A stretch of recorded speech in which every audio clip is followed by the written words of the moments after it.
علامہ اقبال نے فرمایا تھا، نکل کر خانقاہوں سے ادا کر رسم شبیری، کہ فقر خانقاہی ہے فقط اندوہ دلگیری، تیرے دین و ادب سے آ رہی ہے بوئے رہبانی، یہی ہے مرنے والی امتوں کا عالم پیری۔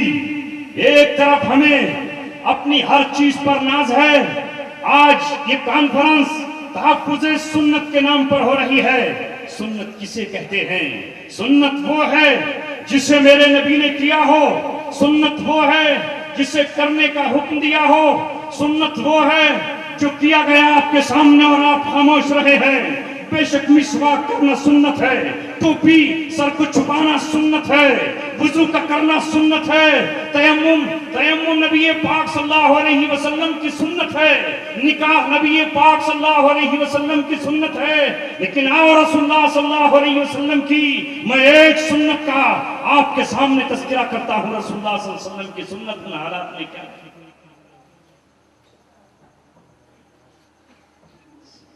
چاہیں گے نبی پاک صلی اللہ علیہ وسلم کی سنت کا سننا اور اس کا تحفظ؟ بنو قینقاع یہودیوں کا بازار تھا مدینہ میں، اور ان بنو قینقاع سے نبی پاک صلی اللہ علیہ وسلم کا ایگریمنٹ اور معاہدہ تھا۔ وہ عورت یہودیوں کے بازار میں سونے کا کوئی چیز خریدنے کے لیے گئی، برقعے سے تھی، پردے سے تھی، یہودی کی دکان پر بیٹھی، یہودی نے اس کے برقعے کی نقاب کے پیچھے کے حصے کو ایک کیل میں ہلگا دیا، اور کیل میں ہلگانے کے بعد مستی کے ساتھ بیٹھا رہا۔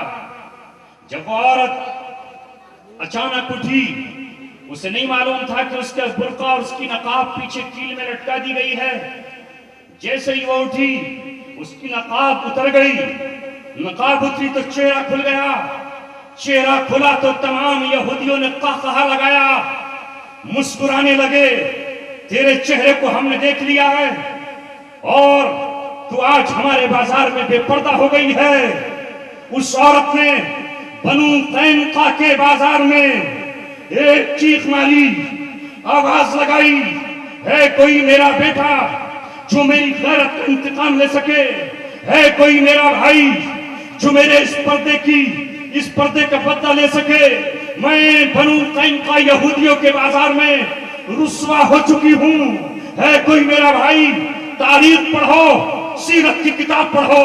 میں یہ نہیں کہتا کہ سیرت کی کتاب علماء دیوبند کی لکھی ہوئی پڑھو، سیرت حلبیہ عرب کے لکھی ہوئے عالم کی پڑھو، سید سلمان ندوی کی، شبلی کی لکھی ہوئی پڑھو، یا آپ سلمان منصور پوری کی لکھی ہوئی پڑھو، یا الرحیق المختوم عبد الرحیق المختوم لکھی ہوئی پڑھو۔ جو سیرت کی کتاب ہو اس میں پڑھ کر دیکھو، عربی کی ہو یا اردو کی ہو، اس میں یہ آپ کو ملے گا۔ ایک صحابی اس بازار میں کھڑے تھے، بہن کی پکار پر کہا، لبیک میری بہن میں حاضر ہوں۔ وہ کون سا یہودی ہے جس کے ہاتھ تیرے پردے کی طرف بڑھے، جس کے ہاتھ تیری نقاب کی طرف آگے بڑھے؟ بتا وہ کون ہے؟ بہن نے اشارہ کیا، اس صحابی نے اپنے نیام سے تلوار نکالی اور اس کے سینے پر رکھ کر یہ کہا، جب تک ہم زندہ ہیں، جب تک رگوں میں دوڑنے والا خون باقی ہے، جب تک آنکھوں کی جھپکنے کی طاقت باقی ہے، ہمارے ہوتے ہوئے ہماری بہن کی آبرو پر کوئی ڈاکہ نہیں ڈال سکتا، اور جب تک اس کی روح جسم سے نکل کر جہنم میں نہیں چلی گئی، اسی مقام پر کھڑے رہے۔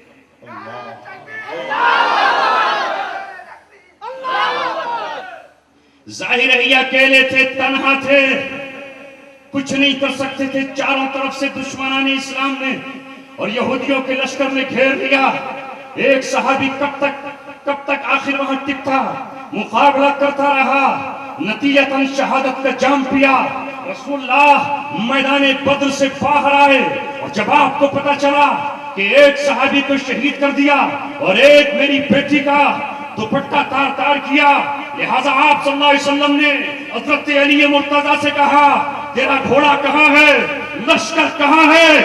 بنو قینقاع کے قلعے کو چاروں طرف سے گھیر لیا جائے اور بنو قینقاع سے کہہ دیا جائے، آج کے بعد سے مدینے کی گلیاں ان کے لیے تنگ ہیں، مدینے کی دھرتی ان کے لیے جوالا مکھی بن چکی ہے۔ یاد رکھو تمہیں معافی کا اعلان ہے، لیکن آج کے بعد تمہارے قدموں کو مدینے میں نہ دیکھوں، تمہاری شکل و صورت کو مدینے کی گلیوں میں نہ دیکھوں۔ رسول اللہ صلی اللہ علیہ وسلم نے بنو قینقاع کو مدینہ سے نکال باہر کیا اور یہ اعلان کر دیا اگر 3 دن کے بعد کوئی یہاں ملا دیکھا گیا تو پھر اس کا انجام وہ ہوگا جو دشمن قوم کا ہوگا۔ یہ بھی سنت ہے اس کی،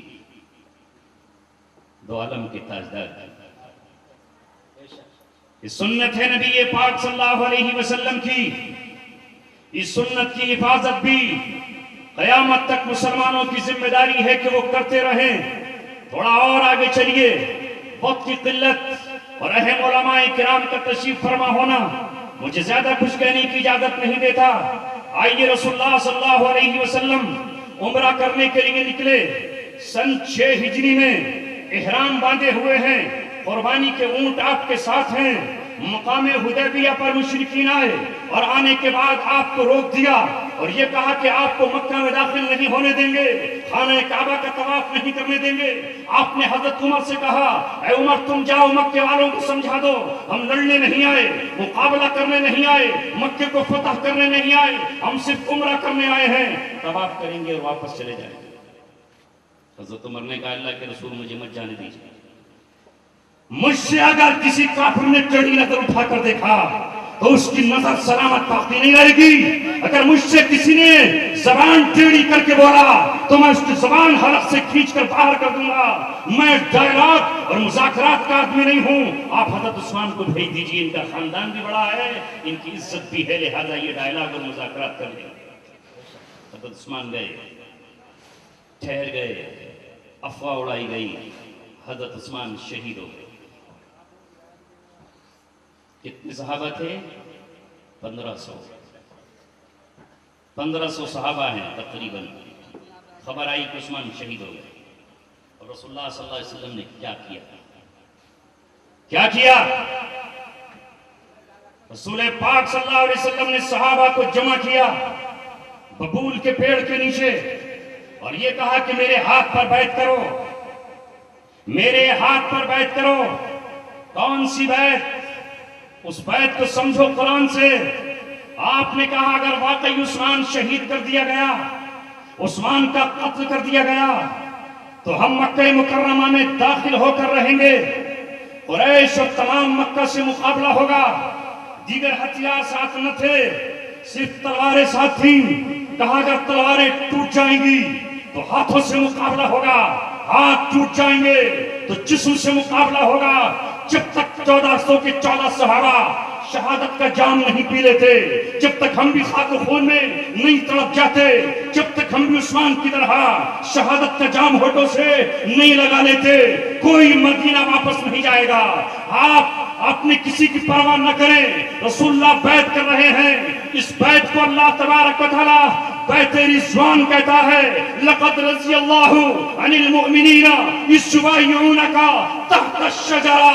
اللہ تبارک و تعالی راضی ہو گیا ان مسلمانوں سے، ان صحابہ اکرام سے جنہوں نے ببول کے پیڑ کے نیچے بیعت کی ہے۔ یہ بیعت موت کی بیعت تھی، یہ بیعت سلسلہ چشتیہ کی نہ تھی، یہ بیعت سلسلہ سہروردیہ کی نہ تھی، یہ بیعت سلسلہ قادریہ کی نہ تھی، یہ بیعت سلسلہ علویہ کی نہ تھی، یہ بیعت سلسلہ اویسیہ کی نہ تھی، یہ بیعت تھی ایک مسلمان کے خون کے قطروں کو حفاظت دینے کے لیے۔ یہ بیعت کل بھی صحابہ اکرام نے کی تھی اور آج بھی مسلمانوں کو اس بیعت کی حفاظت کے لیے اپنے تن من دھن کی قربانی دینا ہوگی۔ یہ ہے قرآن۔ ایک جان کی حفاظت کے لیے رسول اللہ نے یہ کیا اور وہ تو یہ ہوا کہ حضرت عثمان صحیح سالم واپس آ گئے، مقابلہ نہیں ہوا۔